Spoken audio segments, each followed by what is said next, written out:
శరీరంలో 8 వంకర్లతో పుట్టిన ఆ బాలుని చూసి అందరూ నవ్వారు. కానీ అతని జ్ఞానాన్ని చూసి గొప్ప గొప్ప పండితులే తలదించారు. గర్భంలో ఉన్నప్పుడే తండ్రి వేద పఠనాన్ని తప్పుపట్టి పాపానికి గురైన ఆ మహర్షి ఎవరు?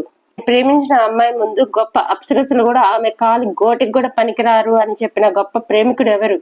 చేత శాపం పొందాడో వాళ్ళని విడిపించడానికి చిన్న వయసులోనే గొప్ప పండితులతో తర్కానికి దిగిన ఆ గొప్ప పండితుడు ఎవరు? పొగితే ఒకటి కాదు రెండు కాదు, ఆయన జీవితంలో చాలా గొప్ప విషయాలు జరిగాయి. అష్టావక్రుడు. వంకర్లతో పుట్టాడు ఆయన. అసలు 8 వంకర శరీరంలో ఎలా వచ్చాయి అంటే స్వయాన తండ్రి శాపం. ఆయన తన బిడ్డలకు శాపం ఇచ్చుకుంటారా? అసలు ఏం జరిగింది అంటే తల్లి గర్భంలో ఉన్నప్పుడు వాళ్ళ నాన్నగారు వేద పఠనం చేస్తున్నారు, దానిలో తప్పు చదువుతున్నారు. చదువుతుంది తప్పు అని గర్భంలో ఉన్నప్పుడే చెప్పారు. దానితో వాళ్ళ తండ్రి కోపం వచ్చి నువ్వు 8 వంకరలతో పుడతావు అని చెప్పేసి శాపమిస్తాడు. దాంతో ఆయన పుట్టడంతో 8 వంకరలతో పుట్టాడు. ఆయన చూసి అందరూ నవ్వారు. వికలాంగుని చూసి జాలి పడాల్సింది పోయి ప్రతి ఒక్కరిని ఎగతాళి చేయడము, నవ్వడము ఇలాగ చేసేవాళ్ళు అనమాట. అక్కడి నుంచి వేదాధ్యయనము అన్ని చేశారనమాట. చాలా గొప్ప పండితుడిగా జ్ఞానాన్ని సమకూర్చుకున్నారు.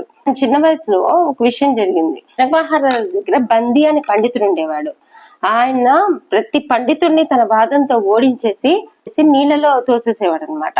ఒకరు తండ్రి కూడా బందీ చేతిలో ఓడిపోతాడు అనమాట. అప్పుడు బందీ ఆయన్ని కూడా నీళ్ళలో తోసేస్తాడు. తండ్రిని కాపాడుకోవాలని చిన్న వయసులోనే ఆయన బయలుదేరుతాడు. తల్లి ఎంత చెప్పినా కూడా వెండు, నువ్వు చిన్నవాడు ఆయన వద్దు అని చెప్పినా కూడా ఆయన బయలుదేరుతాడు. జనకుడు రాజ్యసభలో రాగానే అందరూ ఆయన చూసి నవ్వుతారు. ఎందుకంటే శరీరం ఇలా వంకర్లు పోయి ఉంటుంది. ఆ వంకర్లని చూసేసి అందరూ నవ్వేసరికి ఒకటే మాట అంటారు, జ్ఞానం కలిగిన వాళ్ళు ఉన్నారనుకున్నాను అంటారు. అంతే, అందరూ సైలెంట్ అయిపోతారు. ఇంకా ఎవ్వరు ఏమీ మాట్లాడలేరు ఆయన ముందు. ఆయన బందీతో తర్కించి చివరకు బందీని కూడా ఓడిచేస్తాడు అనమాట. నా తండ్రి కావాలి నాకు అంటే వరుణ్ణి కుమారుణ్ణి మా నాన్నగారు యజ్ఞం చేస్తున్నారు, దానికి గొప్ప గొప్ప పండితులు కావాలి, అందుకే నేను అక్కడికి పంపించాను, ఎవరిని నేను చంపేయలేదని చెప్పేసి తిరిగి వాళ్ళ నాన్నని అప్పచెప్తారు. సభలో ఒకే ఒక మాట అన్నారు, ఇక్కడ అంతా జ్ఞానులు అనుకున్నాను అన్నారు. ఆయన చూసి నవ్వుతుంటే ఆ మాట చాలు నోట్లు పోతుపడ్డాయి. అలాగే ఇక్కడ ఒకటి జ్ఞాపకం వస్తుంది.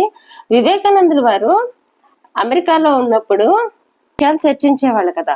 అలా చర్చించేటప్పుడు అన్ని గ్రంథాలు పెట్టారనమాట. అందరికి సంబంధించిన గ్రంథాలు పెట్టారు. అన్నింటికన్నా ఆఖరణ మన మహాభారతం పెట్టారు. మహాభారతం పెట్టేసరికి ఒక ఆయన వచ్చి అంటున్నారు, చూసావా పురాణ గ్రంథం ఎక్కడుందో అని చెప్పేసి విమర్శిస్తారు. విమర్శించేసరికి అప్పుడు కూడా వివేకానందుడు ఒకే ఒక మాట అంటారు, గల కెపాసిటీ దానికి మాత్రమే ఉంది అని అర్థం అని చెప్పేసరికి ఒకే ఒక మాట. అంటే మనం 10 మాటలు మాట్లాడే అవతల వాళ్ళతో వాదులాడక్కర్లేదు. ఒక్క మాటతో అవతల వాళ్ళని నోరు ముయించవచ్చు. వాళ్ళు ఎంత మాట్లాడుకున్నా మన నిజమైన తెలివైన మాట అంటే ఒక్క మాటతో అవతల వాళ్ళని నోరు మూతపడేటట్టు మాట్లాడాలి. అంత జ్ఞానాన్ని మనం సంపాదించుకోవాలి. అన్నాన్ని అంటారు, నేను ఇచ్చిన శాపం నేనే పోగొడతానని ఒక నదిలో స్నానం చేయమంటారు. ఆ నదిలో స్నానం చేసేసరికి వంకర్లన్నీ పోయి అందమైన యువకుడిగా తయారవుతాడు అనమాట. వదన్య మహర్షి కూతురైన సుప్రభాను ప్రేమిస్తాడనమాట. ప్రేమించేసరికి మహర్షి తండ్రిని ఏమనుకుంటాడు, ఇదంతా ఆకర్షణ, ఇది నిజమైన ప్రేమ కాదని చెప్పేసి ఆయనకి ఒక కండిషన్ పెడతారు. మొదటి కండిషన్ ఏంటంటే, నువ్వు ఒక వారం రోజులు హిమాలయాలకు వెళ్ళి ఉచ్చి అనే ఆమె ఉంటుంది, ఆమె దగ్గర ఒక వారం రోజులు కూడా ఆమెతోనే గడపాలి నువ్వు సమయాన్ని అని చెప్పేసరికి, అప్పుడు కూడా నువ్వు సుప్రభాని ప్రేమిస్తే నేను ఖచ్చితంగా పెళ్లి చేస్తాను అని చెప్పేసరికి వెళ్తాడనమాట.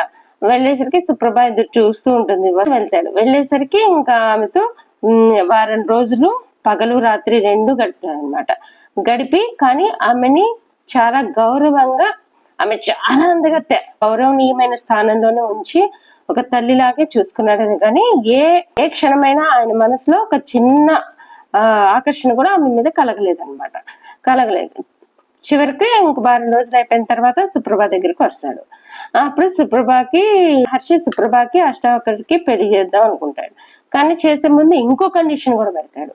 ఏంటంటే, మీరు పెళ్లి అయిన తర్వాత ఏ ఆకర్షణలు ఏ ప్రేమలు లేకుండా మామూలుగా జీవితం గడపాలి అంటే, అసలు ప్రేమ లేని జీవితం ఏమిటి, దానికి మించుకుంటూనే చనిపోవడం బెటరు అని చెప్పేసి అనేసరికి ఇంకా దీనిలో కూడా మీరు గెలిచారు, చాలా మందికి పెళ్లిళ్ళు అయ్యే వరకే ప్రేమలు నిలుస్తున్నాయి. ఒకసారి పెళ్లి కొద్ది రోజులు గడిచిన తర్వాత ఆ ప్రేమలు ఆకాశంలో ఎగిరిపోతున్నాయి. అలాగే మీ ప్రేమ కూడా ఆకర్షణ లేకపోతే నిజమైన ప్రేమ అని తెలుసుకోవడానికి చేశానని చెప్పేసి చాలా సంతోషంగా సుప్రభానిచ్చి పెళ్లి చేస్తాడనమాట. పెళ్లి చేసిన తర్వాత ఇంకా వాళ్ళ ప్రేమ కథల ఎండింగ్ పడుతుంది. ఇంకా తర్వాత ఆయన తపస్సు చేసుకుంటూ ఉంటాడు. తపస్సు చేసుకుని జ్ఞానాన్ని పెంచుకుంటాడు అనమాట. తర్వాత జనక మహారాజు ఆశ్రమంలోనే కదా బందీని ఓడించాడు. అలా జనక మహారాజుకి అసురుడికి చాలా మంచి సంబంధం కుదురుతుంది. అసురుడు జనక మహారాజుకి జ్ఞానాన్ని బోధిస్తాడనమాట. మహారాజు అష్టావక్రుని చాలా ప్రశ్నలు అడుగుతారు. ఆ అన్ని ప్రశ్నల్లోకి 3 ప్రశ్నలు చాలా ముఖ్యమైనవి.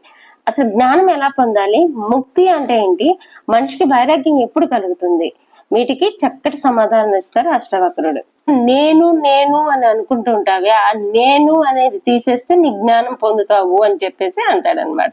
నిజంగా నేనెవరు అనే ప్రశ్న నువ్వు వేసుకోగలిగితే అదే జ్ఞానం అంటాడు. ముక్తి అంటే ఏంటి అంటే ప్రశ్న, వైరాగ్యం ఎప్పుడు కలుగుతుంది. వైరాగ్యం కలగడానికి నువ్వు ఏ అడవులకు పారిపోవాల్సిన అవసరం లేదు. సంసార బంధనాన్ని ఈడుస్తూనే ఈ సంసార బంధనంలో నీకు బయట కనిపించే సుఖాలన్నీ శాశ్వతం కాదు అని ఎవరైతే తెలుసుకోగలుగుతారో వైరాగ్యంలో ఉన్నట్టే. పురాణ రహస్యాల కోసం మా ఛానల్ ని సబ్స్క్రైబ్ చేసుకోగలరు. ఈ వీడియో నచ్చితే లైక్ చేసి మీ ఫ్రెండ్స్ తో షేర్ చేసుకోండి. ఆయన చూసి నవ్వారు అంటే తండ్రి శాపం ఇవ్వడం వల్లే కదా అన్ని వంకర్లు తన శరీరంలో వచ్చింది. అలాంటి తండ్రినే కాపాడడానికి వెళ్ళాడు కదా. ఇక్కడ తండ్రి మీద కోపం పెంచుకోకుండా తండ్రిని కాపాడడానికి వెళ్ళిన ఆయన చేసింది ధర్మమేనా? కామెంట్ రూపంలో తెలియచేయండి.